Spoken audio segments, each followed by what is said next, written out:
You know, a lot of time when we have data, we want to analyze it, and sometimes the best way to analyze it is to try to fit it with a function. And if we can fit the data accurately with a function, then we can use the function to begin to make predictions about other data points that we don't even have collected yet. The idea of extrapolating into the future or trying to understand a particular phenomena better. So it turns out that the easiest types of functions that we can try to approximate data with are the polynomial functions, the functions we think about. The x squareds, if it's quadratic, cubes, if it's a cubic, quartics, and so forth. So always, if we want to try to figure out a potential fit for a curve, we sometimes start with the simplest functions, namely the polynomial functions. Now, how can you determine if, in fact, data conform to a particular polynomial function? Let's take a look at an example together. So here's a list of data. And you can see the x values and then the corresponding y values. And the question is, does this data set actually conform to a polynomial function? And if so, is it a quadratic, a cubic, a quartic, a quintic, and so on? Well, there's actually a really sneaky way of seeing if the data seems to conform to a polynomial function. And it actually involves looking at differences, which sounds a little bit weird. But basically what we're going to do is we're going to take a look at the differences of the y's. Now, the first thing you've got to check is to make sure that the x's are increasing at a constant incremental rate. In this case, notice that they're always increasing by 1. I go from -2 to -1 to 0 to 1 to 2 to 3 to 4. So there's constant sort of increase in the x's. If there's constant increase in the x's, we can now look at the y's and ask ourselves, what's happening? How are the y's changing? And we do that by looking at differences. So that is to say, we'll take this value for y and subtract this value and write that here.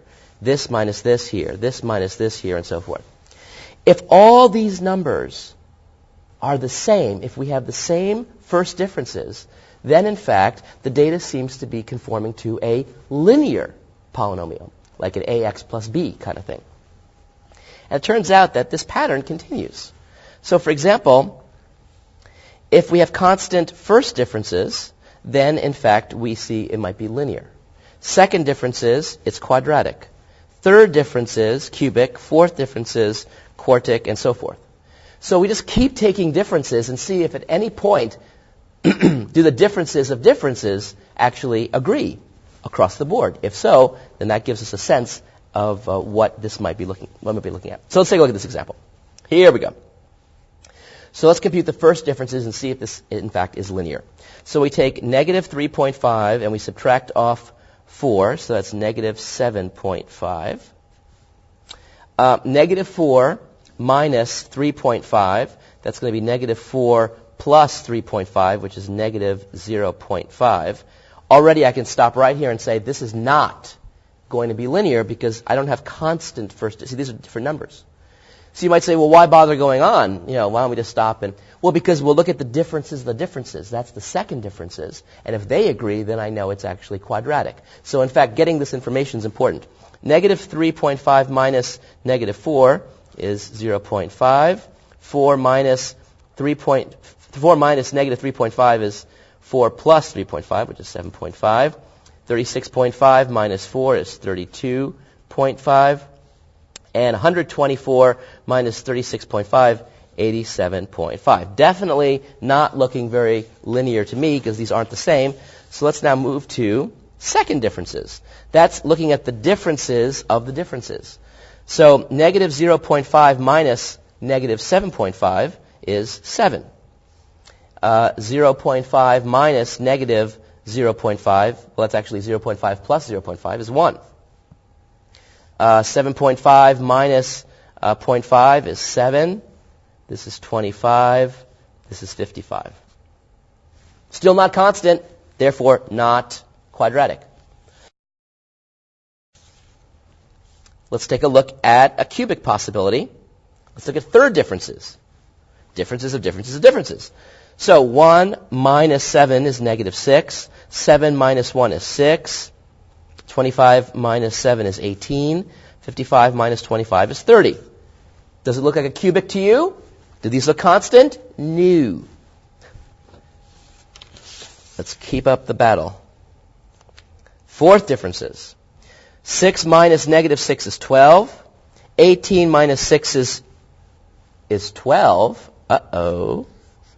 30 minus 18 is 12. Well, it was worth putting in all that effort because I see constant fourth differences, which means that this data might be modeled particularly well by a quartic, a polynomial of degree 4. So you can see looking at these different differences actually sometimes allows us to gain some insight into the structure of data. Awesome. Let's take a look at a real-world example where you can see the need for trying to find a function that emulates the data as best you can, or fits it. So the table shows the population of a city from 1980 to 2005. And our mission is to write a polynomial function for the data. Okay, well, what should we do? Well, here I've got the year, and here I've got the population. And I want to see what kind of polynomial function would best fit it. So we're going to look at first differences, see if it's linear, second differences, quadratic, and so forth. So first differences. Notice that, first of all, the first thing you've got to check, this is a great place to make a little mistake. Are the x values, which in this case are represented by the years, are they increasing by constant increments? If not, then this whole difference stuff is not going to be of value to us. The x's have to be growing at a constant rate, and then we look at the y values and see how the differences are playing out. We go from 1980 to 1985. That's a 5-year jump. Do we have a 5-year jump here? Yes. 5-year jump here? Yes. 5-year jump here? Yes. We're good. Okay, so we're good to go. We have constant increase here, so now we can look at these differences and see what happens. So we have to take 3,540 and subtract 2,875. We get 665.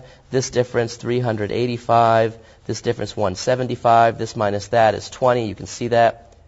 This minus that turns out to be negative 50. Constant? Not really. Let's keep going.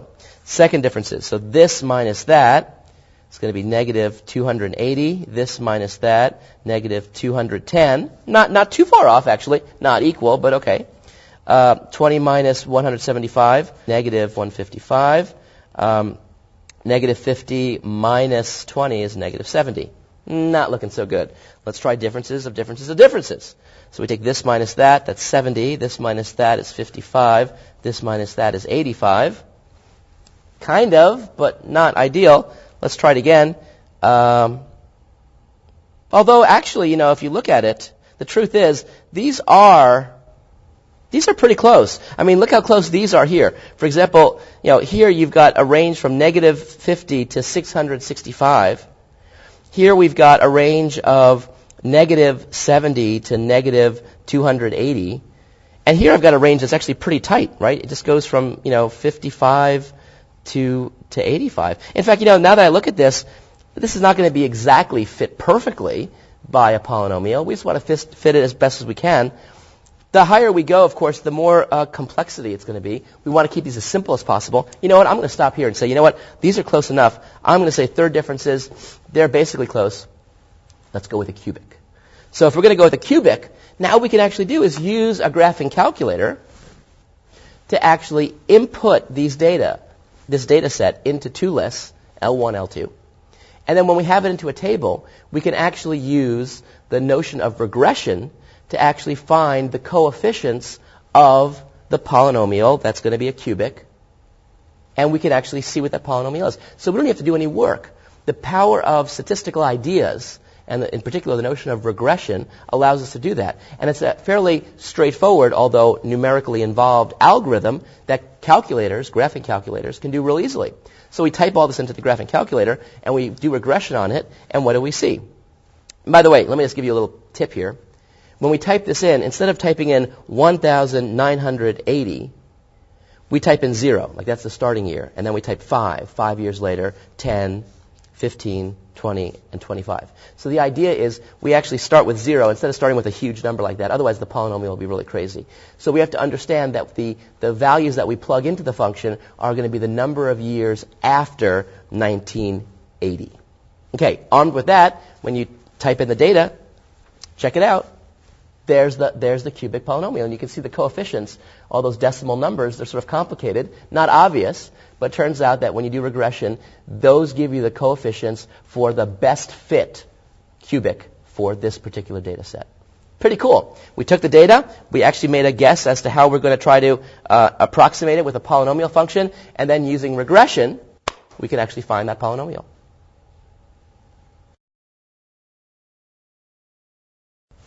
Let's take a look at another example where we can see the idea of trying to figure out what type of polynomial we should use, not by looking at differences, but by looking at things visually. Let's check it out together. So the table shows the opening value of a stock index on the first day of trading in various years. Use a polynomial model to estimate the value of the first day of trading in 2003. All right, so here's the various years. And you can see that here we have the price of this particular index. Now, the first thing I want to check is to see if, in fact, we have a constant growth here. And I see that, in fact, I don't. You see? Here I increase by 1, here I increase by 1, here I increase by a bunch. Here I increase by a bunch, here I increase by 1, 1. So this idea of looking at the differences is not going to apply here. That's why it's so important to not only look at the output, the y values, but also look at the x values. Here, we can't use that nice second differences, third differences, and so forth, because we don't have constant growth here. What to do, what to do? Well, the thing to do is that we can look at the data. So we can actually create a scatter plot. And using a graphing calculator, you can do this pretty easily. All you have to do is put the values here. And again, I would start with this being the 0th year, and I call this year 1, year 2, and then so forth appropriately. And then these are the actual values. And you can enter the values for the years as L1, and you can enter the values for the index as L2. And then you can actually hit the scatter plot, and you can see what the scatter plot looks like. And you see the data sort of all over the place. And then the question is, well, how can we best fit it with a polynomial? So we can ask, okay, would a quadratic be a good fit? Would a cubic be a good fit? And so forth. How would we figure that out? Well, we can let the computer decide. We can let the calculator decide. Because the calculator, since it has these statistical packages within it, it can easily take the data and compute what's called the R-squared value. Now, the R-squared value is a numeric value that tells you how well a particular data set can be approximated by a particular function. The closer the R-squared value is to 1, the better the data is conforming to that particular model. So, for example, we can actually ask the calculator, the graphing calculator, to compute the R-squared value if we assume this is a quadratic polynomial. So if we model this by a quadratic, what would the R-squared value be? And if we ask the calculator, what we'd see is, for a quadratic, the R-squared value will be approximately 0.983 something, which looks pretty close to 1, so not bad. But let's take a look at the cubic. So we can ask the graphing calculator, okay, if we model this by a cubic, what would the R-squared value be for this data set? And it would spit out 0.984, which notice is a little bit better. So actually, maybe, in fact, we're looking at a cubic. What about a quartic? What is the R-squared value for this data set if we model by a quartic? 0.997. Well, that's really close to 1. So close that I'm going to stop right here, not make us consider polynomials of higher degree, and say this can be modeled by a quartic.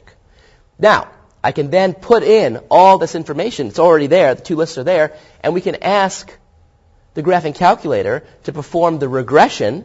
That's just a fancy way for the idea of taking this data and finding the coefficients of a quartic that best fit the data. And if we ask it, look what it spits out. There's f of x. Now notice those coefficients are complicated numbers, right? They've got decimals and things. Well, because we're trying to do something really difficult. We're trying to approximate this data. We're trying to model this data with a particular type of simple function. So there's got to be some complexity, and the complexity will come into the coefficients, which you can see are not simple numbers, but they're sort of complicated-looking numbers. All right. Now, the question at hand was to find and estimate the value on the first day of trading, 2003. If we use this quartic, this fourth-degree polynomial, then what do? We plug in f of, now, 2003? No, because remember, I said we'll start with this being the 0th year, And so we actually want to plug in 11 for the 11th year, 11 year later. F of 11. And if we plug that in, what do we see? 22,360.42 something. So you can see that once we have a model for a data set, we can use the model to make predictions. That's the power of trying to find